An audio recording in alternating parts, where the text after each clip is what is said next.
Episode 12 के starting में bell Hestia को एक जगह पर ले जाता है जहाँ पर सारे लोग पहले से ही मौजूद थे। उस जगह से सामने का नज़ारा एकदम गजब का था। हेस्टिया भी उस जगह को देखकर बहुत ज़्यादा खुश हो जाती है और कहती है कि काफ़ी सुंदर जगह है। उसके बाद वो सभी लोग डेंजन की सिटी देखने के लिए जाते हैं और विल एक पत्थर की कीमत पूछता है। उसकी कीमत पूरे 13,000 यन थी और एक गंदे से बैग की कीमत 20,000 यन थी।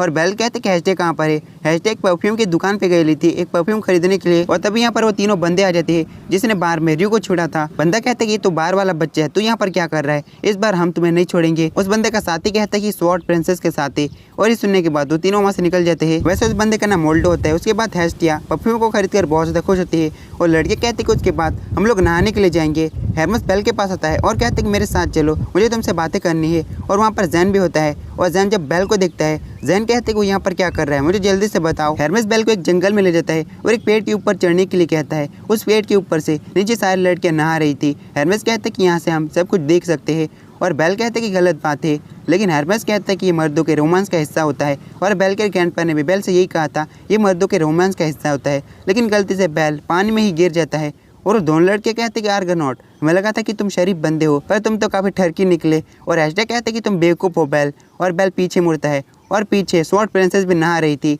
जब बेल उसे देखता है काफ़ी ज़्यादा शर्मा जाता है और इतनी तेज़ी से भागता है कि मैं क्या ही बताऊं। बेल खुद पर काफ़ी ज़्यादा बुरा फील करने लगता है, लेकिन बेल को कुछ आवाज़ें आने लगती है और बेल जब देखता है वहाँ पर रियो अकेली नहा रही थी और रियो किसी को नोटिस कर लेती है और सीधे अटैक कर देती है। बेल काफ़ी डर जाता है। बेल घुटनों पर आकर उससे माफ़ी की भीख मांगने लगता है और रियो बेल को इसके लिए कुछ भी नहीं कहती और काफ़ी सारे फूल उखाड़ लेती है और कहती कि मेरे पीछे चलो। रियो से एक जगह पर ले जाती है जहाँ पर बहुत सारी स्वॉर्ड एक जगह पर गड़ी हुई थी। असल में वहाँ पर रियो के साथियों की कब्र थी। रियो कहती है कि मैं हमेशा यहाँ पर फूल रखने के लिए आती हूँ, ये सारी कब्र मेरी फैमिली की है, मेरी एक दुख भरी कहानी है, क्या तुम सुनना चाहोगे। असल में दुश्मन फैमिली ने हमारे लिए एक जाल बिछाया था, उस जाल में हमारी फैमिली फंस गई और सारे लोग मारे गए सिवाय मुझे छोड़कर। उसके बाद मैं बहुत ज़्यादा गुस्सा हो गई और दुश्मन फैमिली पर अटैक कर दिया और उन सभी को ख़त्म कर डाला। उन सभी को मारने के बाद मैं अधमरी वहाँ पर गिर गई और तब मुझे सीरी मिली। सीरी मुझे बार में लग गई और मियाँ ने भी मुझे एक्सेप्ट कर लिया। उसे मेरे बारे में सब कुछ बताया था तब भी। उसके बाद रात हो जाती है। मोल्डो और उनके साथी बार में होते हैं और मोल्डो कहते हैं कि वो कमीना बच्चा इस लेवल तक जल्दी आ गया,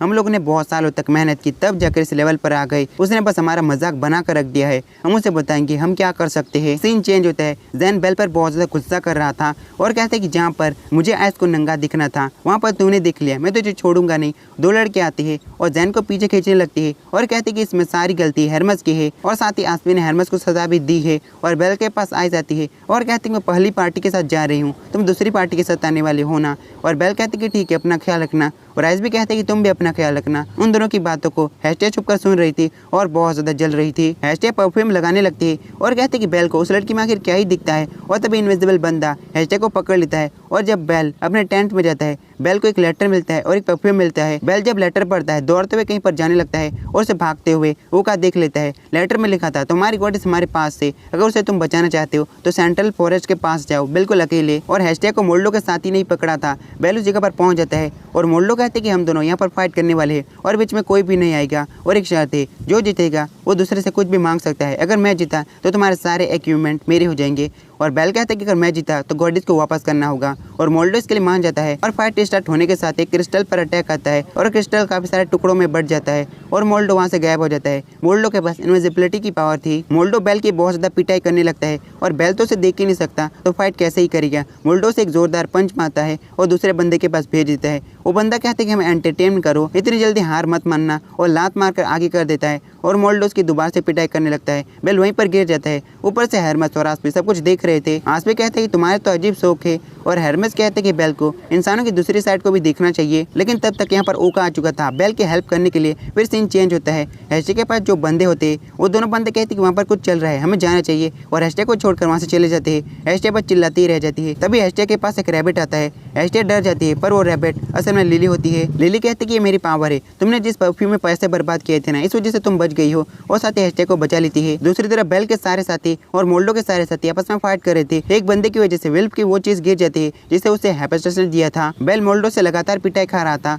और तभी बेल को महसूस होने लगता है कि मोल्डो कहाँ पर है। मोल्डो उस पर पीछे से अटैक करता है पर बेल उसे डॉज कर लेता है और बेल खुद से कहता है कि शायद मैं उसे सेंस कर सकता हूँ, मुझे बस फोकस करना है, और उसे सेंस करके डॉज करने लगता है। मोल्डो उस पर बहुत सारे अटैक करता है, पर बेल सारे अटैक को डॉज करता है और मोल्डो गुस्सा हो जाता है और अपनी तलवार निकालकर उस पर एक जोरदार अटैक करता है। बेल उसके अटैक को रोकते हुए उसकी तलवार को तोड़ देता है और उसके मुंह पे एक जोरदार किक मारता है। मोल्डो दिखने भी लगता है और तब तक यहाँ पर हेस्टिया भी आ चुकी थी। हेस्टिया अपने डिवाइन पावर को रिलीज कर देती है और साथ ही आगे बढ़ने लगती है। हेरमेस कहते हैं कि उसने अपने डिवाइन पावर को रिलीज क्यों किया। हेस्टिया अपनी पावर को हटा लेती है और सीधे बेल से चिपक जाती है और कहते हैं तुम मुझे बचाने के लिए आए, ये सब कुछ मेरी वजह से हुआ है। और तभी सारी की सारी जगह एकदम हिलने लगती है और सामने एक अजीब सा मॉन्स्टर दिखता है। हेरमेस कहते हैं कि डेंजर हमसे नफरत करता है और ऊपर से बहुत सारे क्रिस्टल नीचे गिर रहे थे और बॉस मॉन्स्टर जोर से चिल्लाता है, जिस वजह से बहुत सारे छोटे मॉन्स्टर यहाँ पर आ जाते हैं और मोल्डो के साथियों पे अटैक करने लगते हैं। और ये सब कुछ बेल और बाकी लोग देख रहे थे। बेल कहते कि मैं उन्हें बचाना होगा और रियो कहते कि तुम एक लीडर के लिए सही नहीं हो, पर तुम्हारा फैसला गलत नहीं है। और मॉन्स्टर सभी पर अटैक कर रहा था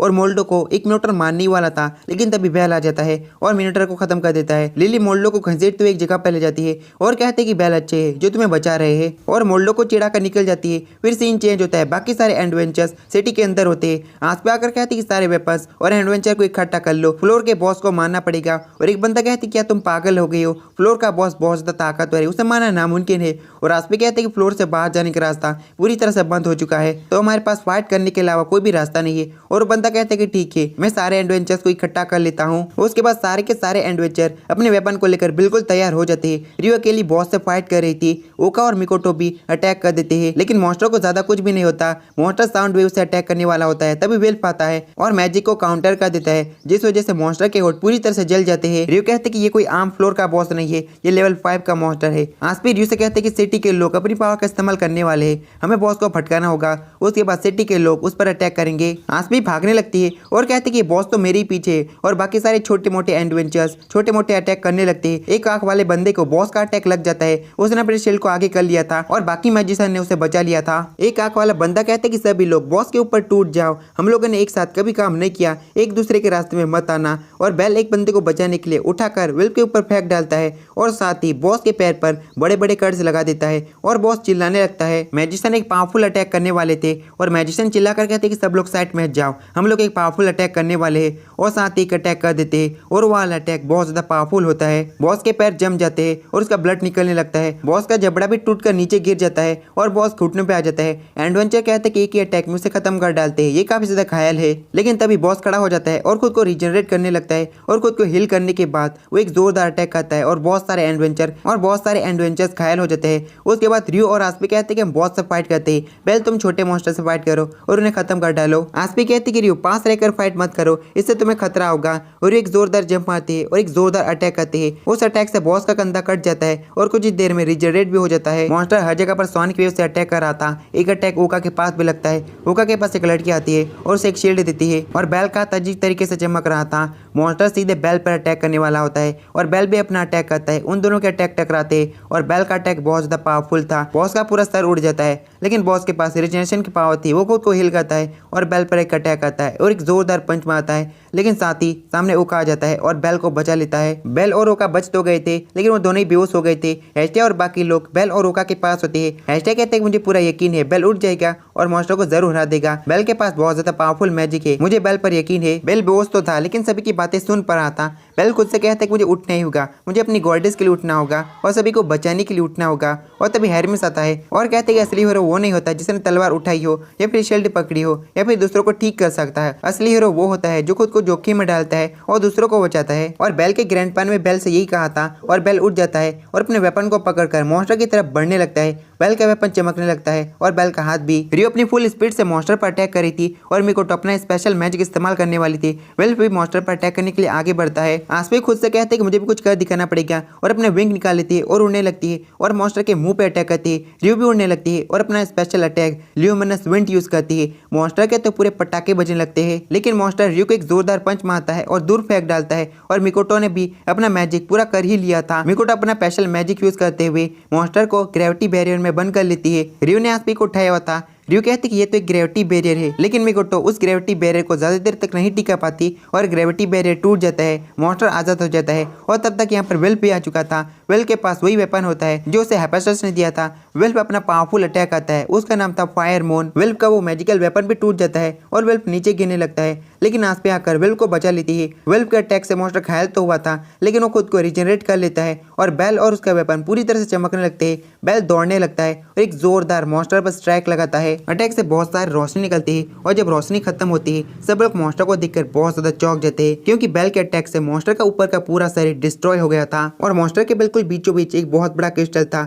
मॉन्स्टर तो पूरा मर ही चुका था, लेकिन क्रिस्टल की वजह से वो खुद को रिजनरेट करने लगता है। मॉन्स्टर खुद को पूरी तरह से रिजनरेट कर पाता इससे पहले बेल दौड़ते हुए एक जोरदार जंप मारता है और अपने नैब को क्रिस्टल के अंदर घुसा देता है। बेल क्रिस्टल के साथ साथ मॉन्स्टर को बिल्कुल बीच में से काट डालता है और मॉन्स्टर के मरने से बहुत सारी रोशनी निकलती है और लिली कहती है कि हेस्टिया देखो बेल ने कर दिखाया, और सब लोग बहुत ज्यादा खुश थे। लिली और हेस्टिया बेल से सीधे चिपक जाती है और हेरमेस बिल्कुल अकेले था। हेरमेस कहते कि मैंने अपनी आंखों से देखा। पागल मत बनो जेओस, तुम्हारा पोता एक असली चीज है। ये घटना ओरारियो में भी होगा। तो गाइस ये वाला एपिसोड खत्म होता है। एपिसोड के साथ पूरा सीजन खत्म होता है। वैसे गाइस इस एनिमे के काफी सारे सीजन है, लेकिन मैं एक नई एनिमे सीरीज को लाने वाला हूँ। तो bye bye tata, see you guys, मिलते हैं नेक्स्ट एनिमे में।